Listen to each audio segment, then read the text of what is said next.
Let's talk about humility for a moment. Even Kendrick Lamar will tell you the importance of being humble. And especially in a competitive workplace, it's easy to let the ego take control in your relationships with your coworkers. Especially in scenarios in which you're being recognized for high performance, it is easy to let it all get to your head. This is where humility and gratitude shine in a thriving, high-performing workplace culture. And this takes practice. It is not easy to immediately respond to personal accolades with praise of the team that helped you get there. And this isn't a matter of downplaying the importance or the greatness of the accomplishment. It's not a thanks, but instead it's a thanks and. There's plenty of praise and gratitude to go around, and humility is the driving force that spreads it. I'm Neely Adkins, and we are The Recognition.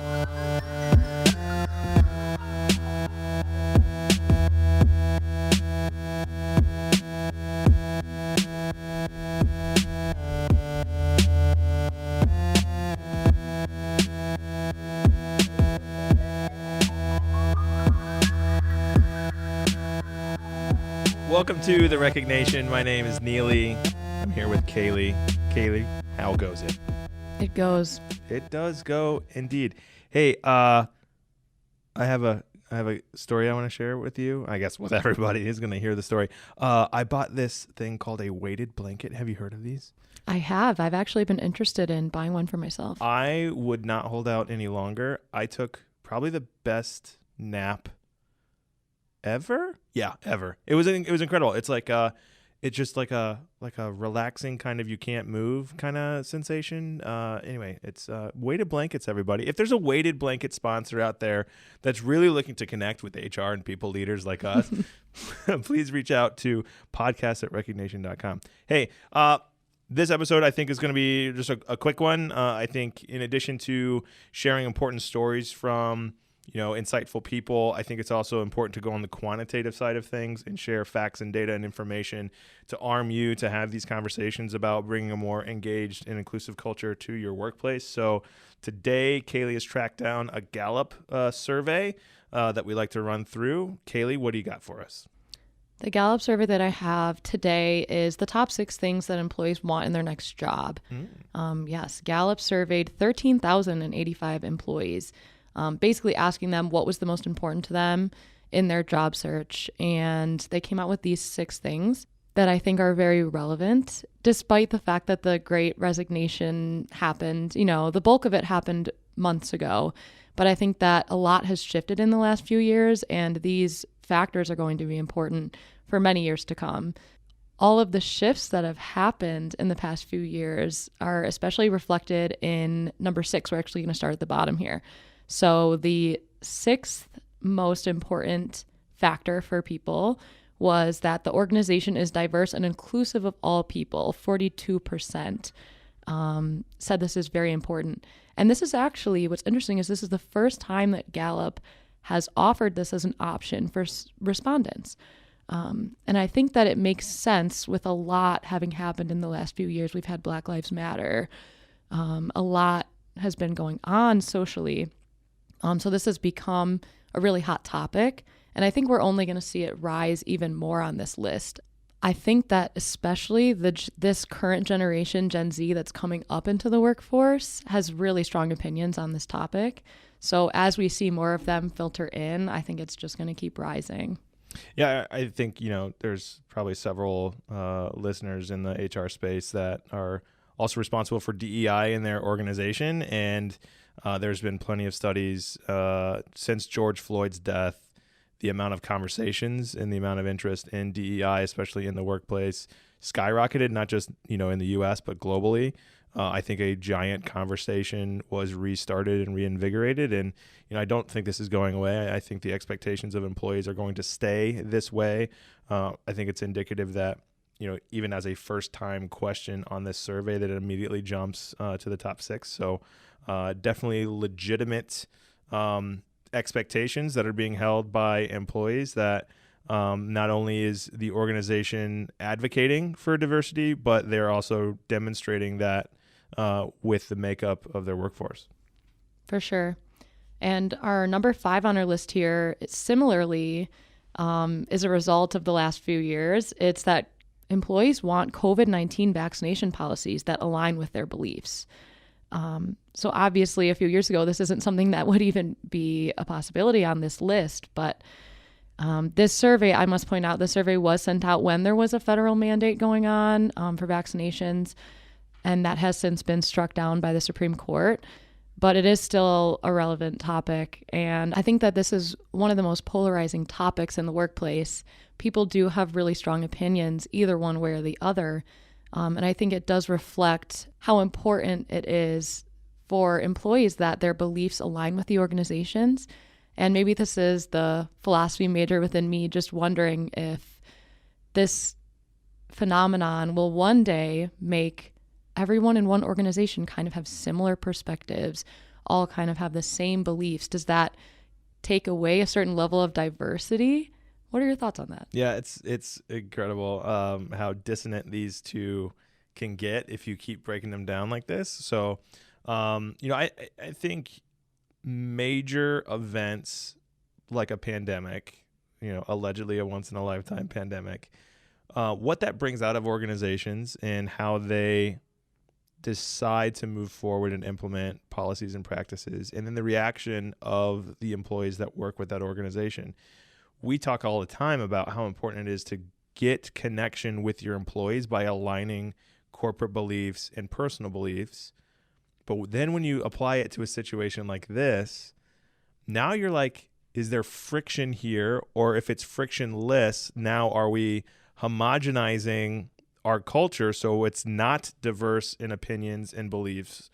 It's a very interesting question. The challenge, though, and maybe it's unfortunate reality, is that HR and organizational leaders have a lot of recent practice with making these hard decisions on policies and practices that are not going to be popular with everybody, right? It is, a polarizing, for whatever reason, it is a polarizing topic that a company, at least when it comes to policy and procedure, needs to take a stance on.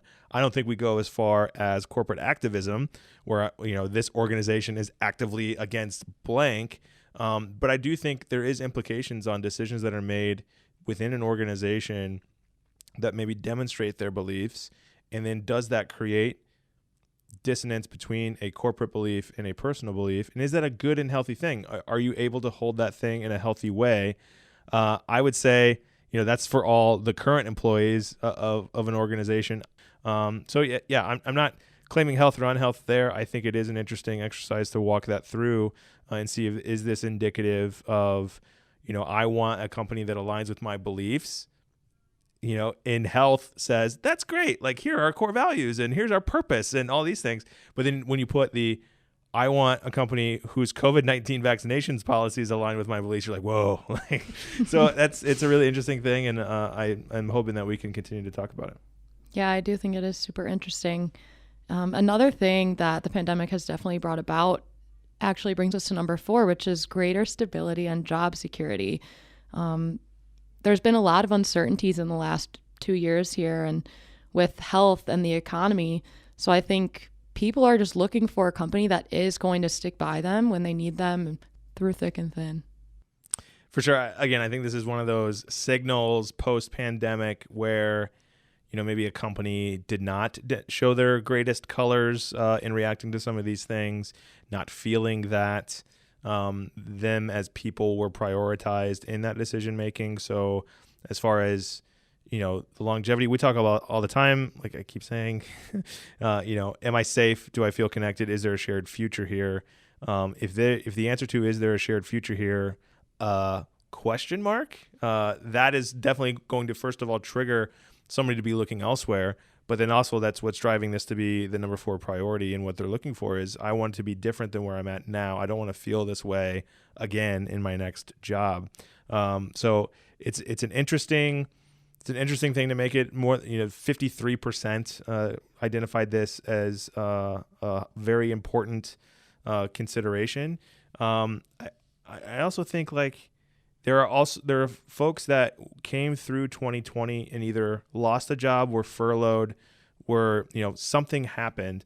Those people are most definitely looking for an organization, an opportunity where I don't need to worry about that all the time. I don't need to be looking over my back that maybe I'm going to get a text message that, hey, yeah, sorry, bro. There's no work for you for at least 3 to 4 weeks.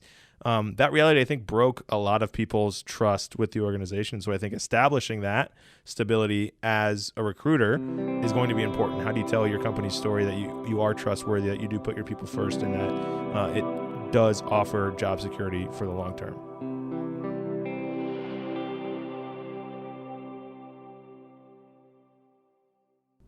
Hey there, thanks for listening so far. Just a quick timeout to tell you that we're all new here, and we're really looking forward to connecting with other like-minded people leaders like you that seek to create a more engaging and grateful culture at work. That's why we've created a group on LinkedIn as a place to share stories and information, engage in conversations, and to meet new people. The link to this group is in the episode description, or just simply search The Recognition on LinkedIn. I look forward to seeing you there. Okay, now back to the episode. Jumping right into number 3 here, which is that employees want the ability to do what they do best. Like podcasting, right, Kailey? Yeah, just like what we're doing right now, Look I'd at say. us. Hey. Look at us go. I think that this comes down to employees wanting that sense of purpose. So being able to play into their own strengths and feel like they actually make a difference at their organization. It's interesting. It actually brings me back to my time as a sociology major. I've somehow dropped both of my majors into this conversation. Way to go. Thank you. And we had a lot of discussions about this idea that purpose has become a problem in modern society. It's actually causing people to have existential crises. And it used to just be you had to survive, you had to put food on your plate. And in modern society, we want to actually have purpose. And I think that's what employees are really looking for here in their jobs, is just being able to actually make that difference by doing something they're good at. Yeah, I think that makes sense. We talked a little bit too about the importance of learning and development in an organization, that the opportunity to not just get in and start at a place where I have certain responsibilities, but also the opportunity to grow and learn. And maybe that does mean I'm shifting career paths or I'm jumping from one team to another. But I think the ability to grow in an organization and being provided the resources is important. But definitely, again, if you are thinking, and I'm not trying to scare anybody, if you are thinking that the majority of the people that are searching for jobs right now currently have one, of course they're going to be picky and choose something that is what they want to do and what they think they do best. They don't want to square peg themselves into a round hole, which might be their current situation where, 3 or 4 team members got let go, have not been backfilled. I've absorbed all of their responsibilities. This is my job now. This is my reality. They're voluntold into this new job versus I can go out and I can search and I can be picky and I can have all the leverage in the world in doing something that I want to do. So that this totally makes sense to me that, the blinders are coming off. People are becoming more aware and looking at their situation and saying, wait a second, what am I doing here and why I want to be doing this? And it's just a quick search on Indeed. And especially if you can do remote work, thousands of opportunities around the country pop up of opportunities to do something that you're good at. So this makes sense to be number 3. 100%. I think it also speaks volumes to how many people have just started their own businesses. They haven't been able to find that job that they want, so they just started their own during the pandemic. And I think what came along with being able to start your own business was a ton of flexibility, which brings us into point number 2, which is employees want greater work-life balance and better personal well-being. So these have actually increased from 53% in 2015 to 61% today. And Gallup has done a ton of different studies on how employees are burnt out and they're stressed. They're completely overwhelmed. And I think ever since the pandemic, employees have gotten a taste of hybrid work and flexibility. Even if they're not burnt out, they know that that's now an option. So I really don't think it's going anywhere. Yeah, totally makes sense. There are organizations that already offered hybrid prior to 2020, and then there were several companies that got forced into it to figure it out. which was obviously a burden on HR and IT and operations and all those folks. Finding a way to continue productivity in a way in which you cannot gather together was probably one of the greatest challenges of our lifetime. But you're right, the work-life balance, the sense that you can trust your employees to do the job that they're supposed to, I think might be a new revelation here as well, that maybe the timidity from leadership in trusting folks to offer a fully remote position or a hybrid position was, how am I going to know that they're getting their job done? And then guess what? We found out, right? So everybody's sent home, and are the wheels falling off or not? Are people getting their jobs done or not? Are they adults that can be trusted or not? So this makes sense. It is something that felt good. Trust was given to these people, and they came through. The flexibility to get your work done. We are human beings, not human doings. We have lives outside of work, even though we try to tie our identities to that work. Man, I got deep there. Talk about philosophy major. This is your fault. So yeah, greater work-life balance. I think this is, of course, going to be one of the things that people are going to continue to look for in their next opportunity. Let's talk about number one. I want to talk about number one here. Are you ready for number one? Should we go to another commercial, or like, what, No, what do you think? kidding. Okay, no, I'm ready right now. So, number one, surprising or not, this will be the question. Number one, a significant increase in income or benefits. People are trying to grab the bag. People are looking to level up. I'm going to give you my theory on this, and then you can counterpoint. Like I said, the majority of folks that are looking for work currently have a position. So why wouldn't I be picky and greedy about how much income is coming with this new position? It's a fresh start. I can get X% raise to counter the 9% increase in inflation just this year. Cost of living is going up. All the realities are pointing, you need to be paying me more. And a lot of companies are slower to embrace that with their current employees, to have, their merit increase match what is actually happening out in the real world. So I think this is a no-brainer that income is going to be number one. A lot of people's nest eggs got eaten during the pandemic. They need to, again, have that sense of security from a financial standpoint. And at the end of the day, there are people that are willing to pay more for the job that you're doing. And with essentially the world being your oyster, if you're able to work remotely, I've got people banging down my door wanting to pay me more to do the same job. Why wouldn't I take advantage of that opportunity? I completely agree with you. And I think that employees have found themselves finally having the confidence to ask for more money. I think it's a no-brainer that people want money, but it was always something that people settled for what they were making because they were passionate about what they were doing, or they didn't really think they could make more money. But once everyone started reshuffling a few months ago during the Great Resignation, people did realize that there was more opportunity out there, and they started gaining that confidence to seek higher pay. Yeah, and I think another fun fact about this is in 2015, this was actually number 4 on the list. So people were more sentimental, and what you're saying was, I want the job to be meaningful and have a purpose and align the values, all those good, nice to haves. It spiked up to number 1. So in 2015, 41% responded that it was very important. And then just recently, 64%. So over a 20% increase, making it number 1. So this list makes sense. Is there anything that stands out to you as something like, I didn't realize that? Or maybe something we should be leaning a little bit more into if you're an organization that's looking to hire? Or as a recent job seeker yourself, which of these 6 things were you evaluating when you accepted this job gracefully? I would say that I saw at least a little bit of each of these factors in my own job search. But I actually was looking for, ironically enough, I talked about people need purpose nowadays, but I really was looking for more of that value and really just being at an organization that valued me.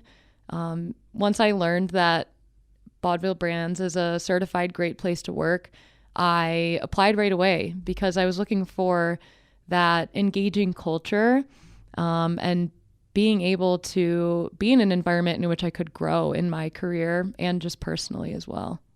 That's so lovely to hear. And also because you got the opportunity to do a podcast, right? That was on the list of reasons. It's not on the poll, but that was also like, I want to be able to podcast. I didn't know it at the time, but it clearly is a reason now.